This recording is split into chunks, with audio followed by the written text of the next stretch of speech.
Pale ambapo sheria haieleweki au haipatikani, ndipo dhuluma hujificha. Sheria hizi zikipatikana kwa urahisi na zikifahamika vyema na wananchi, zitapunguza uwezekano wa kutenda makosa kwa kisingizio cha kutojua sheria. Zoezi hili la urekebu limejibu baadhi ya changamoto za msingi kwenye tasnia ya sheria na kutuongezea hadhi kubwa kiuchumi, kisiasa na kijamii. Sisi ni Tanzania.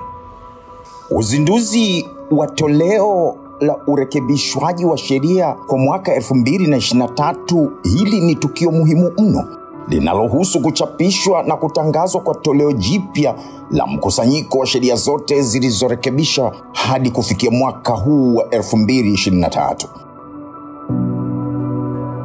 Toleo hili linakuwa limekusanya, kurekebisha na kupanga upya sheria mbalimbali zilizotungwa tangu mwanzo wa historia ya sheria nchini Tanzania hadi mwaka husika, kama ilivyo sasa alivyozindua Aprili 23 mwaka 2025 Rais wa Jamhuri ya Muungano wa Tanzania Dr. Samia Suluhu Hassan.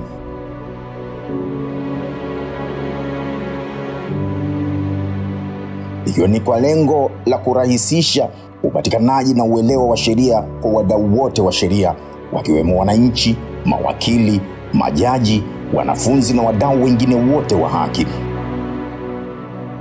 Mimi nimemtafuta Waziri wa Katiba na Sheria. Huyu ni daktari wa sheria Dr. Damas Ndumbaro. Nini maana ya urekebu sasa? Na nini maana ya uzinduzi huu wa urekebu? Tarehe 23 ya mwezi wa 4 2025 ni siku ya kihistoria katika Jamhuri ya Muungano wa Tanzania. Jambo hili ni utaratibu wa kuziweka sheria zote baada ya kufanyiwa mabadiliko, masahisho madogo au makubwa, yasomeke sehemu moja kwenye kitabu moja kwenye juzuu moja. Mheshimiwa Waziri, hiyo ndio maana ya urekebu. Hiyo ndio maana ya urekebu. Ni kukusanya sheria ndio na mabadiliko yake na masahihisho yake. Tunaweza kutoa sheria moja imeshafanywa mabadiliko mara 16. Sasa ili uisome usipofanya urekebu, inabidi uwe na nyaraka 16. Kwa hiyo 17 sheria yenyewe na mabadiliko 16 yote ni nyaraka tofauti. Sasa urekebu unafanya hivi vyote viwe ndani ya nyaraka moja, hivyo kuleta urahisi wa kuisoma sheria, kuleta urahisi wa kufikisha haki, kuleta urahisi wa kutoa maamuzi katika mahakama. Kwa sababu pasipo kufanya urekebu, kuna hatari watu wakatumia sheria ambayo imefutwa, kwa sababu kile kipengele kilichoifuta kinakuwa kwenye nyaraka nyingine, na ni hatari mtu anaweza usikione ukasoma sheria kumbe kifungu unachokisoma kimefutwa. Sasa ili usiingie kwenye mtego huo, ndio tunafanya urekebu. Lengo kuu la urekebishaji huu ni kuhakikisha sheria zinaendana na katiba, kuweka sheria zinazochochea maendeleo ya kiuchumi na kijamii, na kufanya sheria ziwe rahisi kueleweka na kutekelezeka. Pia kurekebisha mapungufu yaliyojitokeza katika utekelezaji wa sheria hizi. Na baadhi ya sheria zilizorekebishwa ni pamoja na sheria ya ushahidi, Evidence Act, ambayo ilifanyiwa marekebisho kuruhusu ushahidi wa kidijitali, digital evidence, kutumika mahakamani kwa urahisi zaidi kutokana na maendeleo ya teknolojia.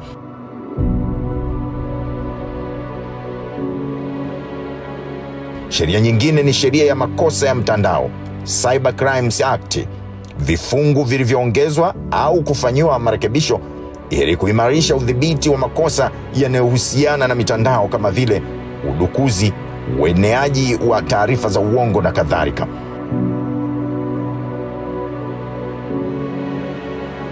Sheria nyingine ni sheria ya ajira na mahusiano kazini, Employment and Labor Relations Act. Hapa kuna marekebisho yaliyohusu haki ya wafanyakazi, likizo na mchakato wa kushughulikia migogoro ya kazi. Sheria nyingine ni sheria ya kodi ya mapato, Income Tax Act. Maboresho yake yalifanywa ili kurahisisha ukusanyaji wa kodi, hasa katika sekta ya kidigitali na biashara ndogo ndogo. Toleo la mwaka 2002 lilikuwa ni mojawapo ya matoleo ya awali yaliyolenga kufanya harmonization ya sheria zilizorithiwa kutoka kwa wakoloni. Toleo la mwaka 2009 lilitilia mkazo haki za binadamu, marekebisho ya sheria za ardhi na usawa wa kijinsia. Kukawa na toleo la mwaka 2015. Sheria nyingi za sekta ya madini, gesi na mafuta ziliboreshwa ili kuweka uwazi wa kuwajengea Watanzania uwezo wa kushiriki zaidi kiuchumi.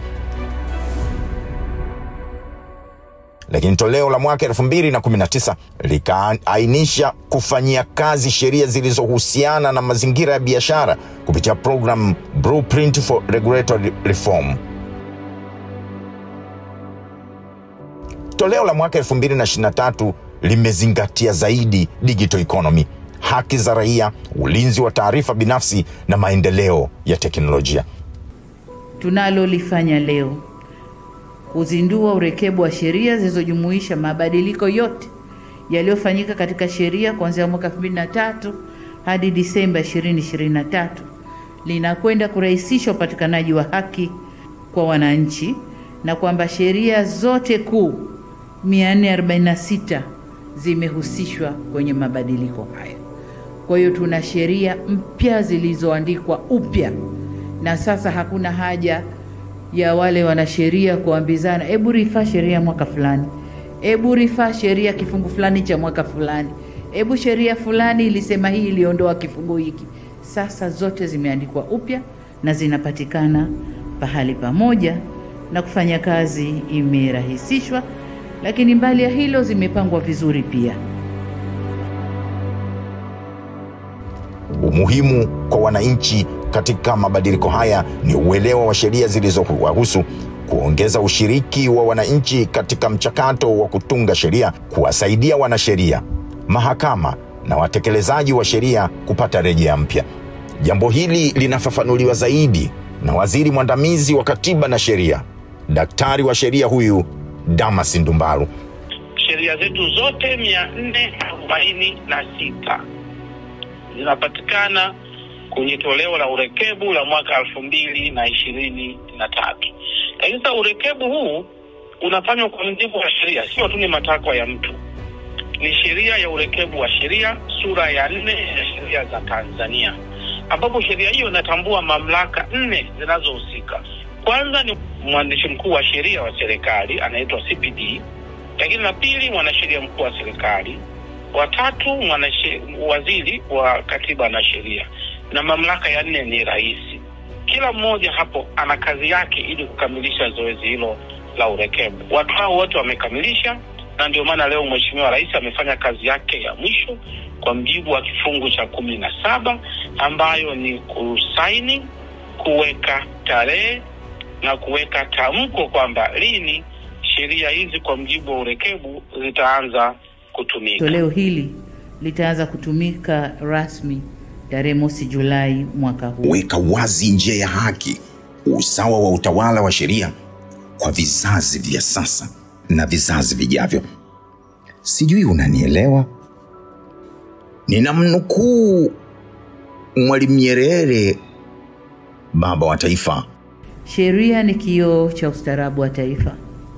Bila sheria zinazofahamika, zilizowekwa wazi na zinazoendana na wakati tulionao, haki haiwezi kupatikana.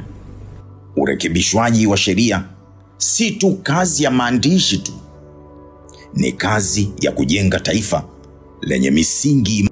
Baba wa taifa Mwalimu Julius Kambarage Nyerere aliwahi kusema kwamba serikali ni sheria. Hakuna kitu kinaitwa serikali bila sheria, na sheria zikishaundwa ni lazima zifuatwe, zitekelezwe. Serikali ni sheria. Serikali ni sheria, na hizi ni sheria hivyo kwa wananchi, ili serikali ibarikiwe kwa serikali, ili tuwe na amani na utulivu, ili tufanye uchaguzi mzuri kwa amani na utulivu, kwa kujua haki zetu za kiuchaguzi, lazima tuzijue sheria. lazima tuijue katiba. Juzuu hizi, urekebu huu unaenda kuturahisishia kwa mwananchi kujua sheria, kujua haki zake, hivyo kuitekeleza kwa urahisi zaidi. Na ikitekelezwa kwa urahisi zaidi, maana yake ni kwamba tutaweza sasa kuwa na uchaguzi mzuri, tutaweza kuwa na serikali nzuri, tutaweza kuwa na wabunge wazuri, tutaweza kuwa na vyama vya siasa vizuri ambavyo vinakusudia kuletea maendeleo wa Tanzania. Uacha giza linalozalisha dhuluma. Sheria zilizopangwa kwa ufasaha si tu mwanga wa haki, bali ni daraja la haki kufikia kila mwananchi. Na ndio maana serikali inajielekeza na kuwekeza katika fani ya sheria na kufanya yote yanayotakiwa kufanywa ndani ya fani ya sheria, mahakama na mambo na maeneo mengine, ili kuweka msingi mzuri wa haki, amani na maendeleo kwa nchi yetu. Tanzania imekuwa ikichapisha matoleo haya nyakati tofauti hadi sasa. Matokeo makubwa yaliyochapishwa ni toleo la kwanza la mwaka 1931, enzi hizo Tanganyika, lililotolewa wakati wa ukoloni wa Kiingereza. Liliweka msingi wa kukusanya sheria zote zilizotumika Tanganyika hadi wakati huo. Toleo la pili likawa ni la mwaka 1954. Lilijumuisha sheria zote za Tanganyika hadi tarehe hiyo lililotolewa kabla ya uhuru. Toleo la mwaka 1970 lilikuwa toleo la kwanza baada ya uhuru wa Tanganyika, likiainisha sheria zote hadi tarehe 30 Juni mwaka 1970. Toleo la mwaka 2002 lilitolewa kwa mujibu wa sheria ya uchapishaji wa urekebishaji wa sheria, The Law Revision Act namba 4. Lilijumuisha sheria zote zilizokuwepo hadi tarehe 31 Desemba mwaka 2002. Hili ndilo lililokuwa toleo lililotumika rasmi kwa muda mrefu hadi uzinduzi wa toleo la mwaka 2023. Lilibeba sheria zote zilizokuwepo hadi tarehe 30 Juni mwaka 2022. Toleo la sheria za Tanzania zilizofanywa urekebu la mwaka 2023 ni dhamira ya dhati ya serikali kujenga taifa linalosimamia utawala bora na utawala wa sheria, kwa kuwa na sheria zilizowekwa wazi, zilizo sahihi na zinazoeleweka. Sisi ni Tanzania.